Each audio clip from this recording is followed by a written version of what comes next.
Yo no nací para ser escuchada, nací en una época en que las voces de las mujeres apenas se susurraban entre paredes agrietadas, en tiendas polvorientas o bajo el peso del silencio que nos imponían las generaciones.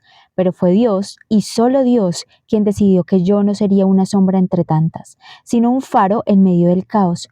Mi nombre es Débora, y esta es la historia de cómo el Señor me llamó, me sostuvo y me usó para mostrar que su voluntad no depende del género, ni del tiempo, ni de la traición, sino de la obediencia. Desde pequeña crecí observando los pecados del pueblo, los caminos de Israel estaban torcidos y cada uno hacía lo que bien le parecía. Era como si el Dios de nuestros padres, el Dios de Abraham, de Isaac y de Jacob, hubiesen sido olvidados en medio de tanto ruido, en medio de tantas voces extrañas y tantos dioses falsos que los hombres comenzaron a adorar. Me dolía ver el pueblo inclinado ante imágenes, sacrificando animales que no eran para nuestro Dios y clamando por lluvia a ídolos sin boca, sin manos, sin poder. Yo no comprendía por qué lo hacían, si desde niña había escuchado las historias del mar que se abrió, del fuego que descendió del cielo, del maná que caía en el desierto. ¿Cómo podían olvidarse tan fácilmente de ese Dios? Pero lo hacían. Y cada vez que lo hacían, el Señor levantaba enemigos para despertarlos, para sacudirlos, para recordarles que sin Él no eran nada. Fue en uno de esos tiempos de oscuridad que el Señor comenzó a inquietarme. No fue una voz fuerte ni un fuego que bajó del cielo, fue un susurro, primero en mi mente, luego en mi espíritu. Era como una carga que no podía soltar. Cuando los hombres se reunían en la plaza a juzgar casos, yo me quedaba a lo lejos escuchando. Cuando las mujeres hablaban entre ellas, yo guardaba silencio y observaba. Veía injusticias, veía cómo los poderosos abusaban de los humildes, cómo las viudas eran ignoradas, cómo las palabras de la ley eran pisoteadas sin temor. Y esa carga crecía, como si mi alma gritara por dentro mientras mis labios se mantenían cerrados. Una tarde, mientras estaba sola bajo una palmera, como solía hacer cuando sentía el peso de todo lo que ocurría, me postré y lloré. No lloré por mí, lloré por Israel. En ese llanto sentí una presencia que no era humana. Era como si el mismo aliento del Eterno me envolviera. Allí no hubo espectáculo, no hubo relámpagos, pero yo supe que Dios estaba allí y supe que me llamaba. A partir de ese día comencé a hablar, primero con temor, luego con certeza. La gente comenzó a buscarme. Al principio venían mujeres preguntándome qué debían hacer, cómo debían resolver el problema familiar. Luego comenzaron a llegar hombres, guerreros, comerciantes, incluso ancianos. No era yo, era la presencia de Dios en mí la que los atraía. Fue así como me convertí en juez de Israel. Nadie lo votó, nadie lo decidió, fue Dios quien lo estableció. Mi lugar estaba bajo aquella misma palmera donde todo había comenzado. Allí me sentaba día tras día y el pueblo venía a mí para que yo le juzgara. Pero mi justicia no era mía. Cada palabra que pronunciaba, cada decisión que tomaba era procedencia por oración, por comunión, por una búsqueda constante del rostro del Altísimo. Yo sabía que si hablaba desde mí, erraría, pero si hablaba desde Dios, Él se glorificaría.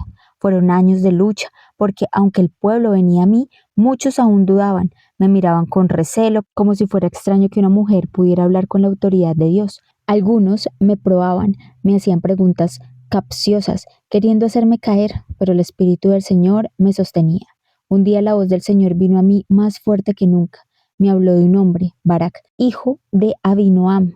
Me dijo que era tiempo de liberar a Israel del yugo de Jabín, rey de Canaán, y que Barak sería el instrumento. Le mandé llamar y cuando estuvo frente a mí le hablé con firmeza.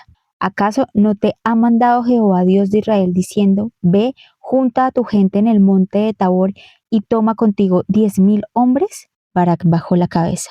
Yo vi el temor en sus ojos, sabía que temía al general Sísara, temido por su poder y sus 900 carros de hierro.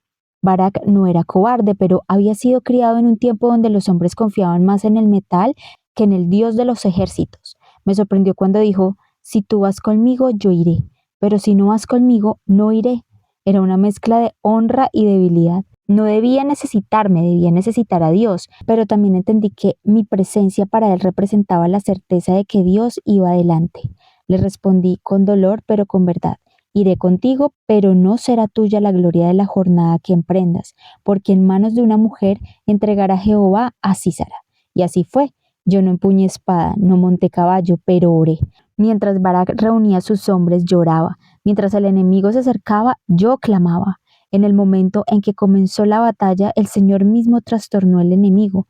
Lluvias inusuales, lodo en los caminos, carros atascados. No fue la fuerza de Israel, fue la mano del Eterno. Sísara huyó a pie, corrió como un animal herido buscando refugio y lo encontró en la tierra de una mujer, Jael.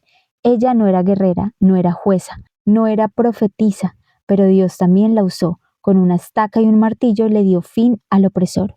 Cuando me trajeron la noticia lloré, no de tristeza, sino de reverencia. Dios había hecho todo lo que prometió. Barak fue testigo, Israel fue testigo y yo también lo fui. Escribí un cántico ese día, un cántico de gratitud, de memoria, de exaltación. No era para mí, era para Él, para el único que pelea sin armas, para el único que salva sin ejércitos, para el único que transforma lo vil en un instrumento de victoria. Y mientras cantaba, mi alma ardía de gozo porque Israel había vuelto su rostro a Dios, pero sabía que no duraría mucho. El corazón humano es frágil, vulnerable, olvidadizo. Por eso no dejé de hablar, no dejé de juzgar, no dejé de orar, porque entendí que mi papel no era ser reconocida, ni temida, ni honrada. Mi papel era ser obediente, y eso era lo único que pedía al levantarme cada mañana. Señor, úsame hoy también. Después de aquella gran victoria, cuando los gritos de los guerreros cesaron y el polvo de la batalla se asentó, yo sabía que la guerra más difícil apenas comenzaba, porque cuando el pueblo ve milagros, levanta sus manos, pero cuando los días se vuelven comunes y no caen fuego del cielo, entonces muchos bajan la cabeza y vuelven a sus ídolos. Por eso, aunque hubo paz en Israel por 40 años, después de esa victoria, yo no bajé la guardia. Todos los días me despertaba al alba mirando al cielo y decía, Dios de Abraham, no permitas que tu pueblo te olvide de nuevo. No me bastaba haber sido usada en una victoria. Yo no era jueza por una batalla ni profetisa por un día. El llamado que Dios me había dado era una carga constante, era mirar los corazones de los hombres y saber que muchos solo obedecían cuando tenían miedo. Y eso dolía. Me dolía profundamente ver cómo el corazón de Israel era como el viento del desierto, cambiaba de dirección fácilmente. Por eso cada vez que alguien venía a mi palmera, yo no solo resolvía disputas, yo hablaba del Dios que había salvado a nuestros padres, del Dios que nos sacó de Egipto, del Dios que nos había liberado de Sísara. Hablaba con fuerza, con verdad, con lágrimas a veces, porque sabía que si ellos recordaban quién era su Dios, no necesitarían otro libertador. Yo les decía, no esperen a que el Señor levante otra mano fuerte para recordar su nombre. Vuelvan a Él ahora, mientras hay paz. A veces me escuchaban, a veces no. Algunos se apartaban con desprecio, otros se quedaban en silencio, sabiendo que lo que decía era verdad, pero no me detenía. No era mi reputación lo que me importaba, era el alma de mi pueblo, era el dolor de ver a Dios siendo olvidado una y otra vez. Años después hubo un día en que fui sola al monte. Subí despacio con el bastón que ya necesitaba por la edad. Miré desde lo alto las tierras que Dios nos había dado. Vi a los niños corriendo entre las tiendas, a las mujeres moliendo el grano, a los ancianos sentados en la sombra contando historias, y lloré. Lloré porque sabía que la paz que estábamos viviendo era fruto de la misericordia, no de nuestra fidelidad. Y lloré porque temía que cuando yo ya no estuviera, muchos volvieran a hacer lo malo. Pero aún así, en medio de mi tristeza, sentí la voz del Eterno, no en palabras, sino en una certeza profunda. Yo soy el que guarda a Israel. Entonces entendí, no era yo quien sostenía el pueblo, era Dios. No era mi juicio el que traía paz, era su misericordia. No era mi voz la que guiaba, era su espíritu. Y aunque yo temiera, él no temía. Él nunca sería sorprendido, él nunca perdería el control. Me arrodillé sobre esa roca y adoré, no con cánticos ni palabras, sino con un silencio lleno de reverencia, porque el Dios que me había llamado no me necesitaba, pero me había querido usar. Y ese pensamiento me rompía por dentro. ¿Quién era yo? ¿Una mujer más? ¿Una hija de Israel? ¿Una voz débil en un tiempo de guerra? Pero para Dios eso fue suficiente. Me recordó que Él no mira lo que mira el hombre, que Él no elige como el mundo elige, que Él toma al débil para avergonzar lo fuerte, lo vil para confundir lo sabio, lo pequeño para mostrar su grandeza. Y ese día, al descender del monte, entendí que aunque el nombre de Débora algún día sería olvidado, el nombre del Señor jamás lo sería. Los años pasaron como el viento entre los olivos, suaves al principio, pero firmes, constantes. Mi cuerpo envejecía, pero mi espíritu seguía ardiendo, porque entendía que mientras el aliento del Altísimo estuviera en mí, aún podía servirle. No me pertenecía ni la sabiduría, ni el juicio, ni la voz que hablaba con autoridad. Todo venía de él, y a él debía volver. El pueblo a veces decía: Débora, juzga con justicia, pero yo temblaba al oírlo, porque temía que me atribuyeran lo que solo era obra del Eterno. ¿Acaso puede la vasija glorificarse de su forma? ¿Puede el barro decir que fue él quien se moldeó?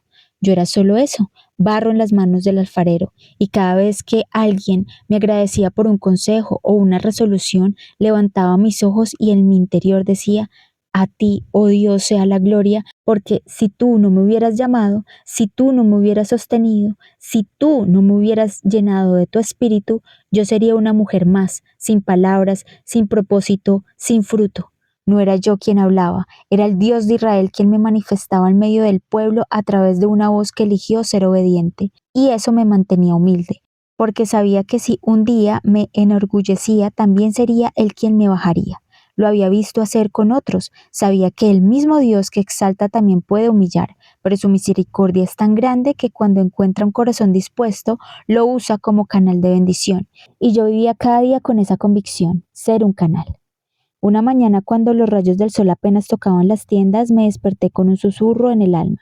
No era una palabra nueva, no era una visión, era un recordatorio. Dios me hablaba de nuevo, no con algo nuevo, sino con algo eterno. Me decía: no olvides quién soy yo. Y me quedé inmóvil, porque cuántas veces el pueblo había olvidado, cuántas veces yo misma, en el afán, en el deber, en la rutina de juzgar y aconsejar, podía correr el riesgo de actuar sin consultarle.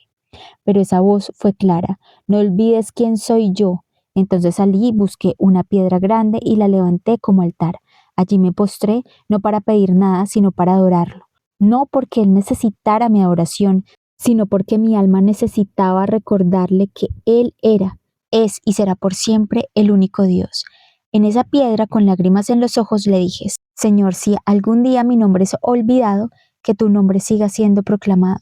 Si algún día mi historia se pierde, que tu verdad jamás se apague, porque entendía que lo que había vivido, lo que el pueblo había visto, lo que Jael había hecho, lo que Barak había obedecido, todo era parte de un plan mayor. Un plan que no giraba alrededor de hombres y mujeres, sino del propósito eterno de Dios para redimir a su pueblo.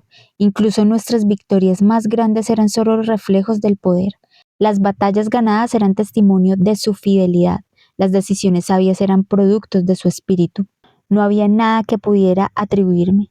Todo, absolutamente todo venía de él. Por eso, cuando los más jóvenes venían a mí para saber cómo escuchar la voz de Dios y yo les daba fórmula, les decía: doblen rodilla, busquen su rostro, teman a su nombre, porque solo los que temen a Dios pueden ser guiados por él. No era mi presencia la que había traído paz, era su presencia entre nosotros. No eran mis juicios los que sanaban conflictos, era su justicia revelada. Y si algún mérito había en que una mujer como yo fuera levantada, era para mostrar que Dios no se limitaba por costumbres humanas. Él elige a quien quiere, cuando quiere, como quiere, porque Él es Dios y su plan no falla. A veces me preguntaban: Débora, ¿cómo supiste que era Dios quien te hablaba y no tu propio pensamiento? Y yo respondía: porque su voz me quebrantaba, no me enorgullecía, porque cuando hablaba Él yo solo quería obedecer, no sobresalir, porque cuando Él hablaba temblaba mi espíritu y sentía paz, aunque me enviaran a hacer cosas difíciles. Y entendían, porque la voz del Señor es inconfundible para los que le temen.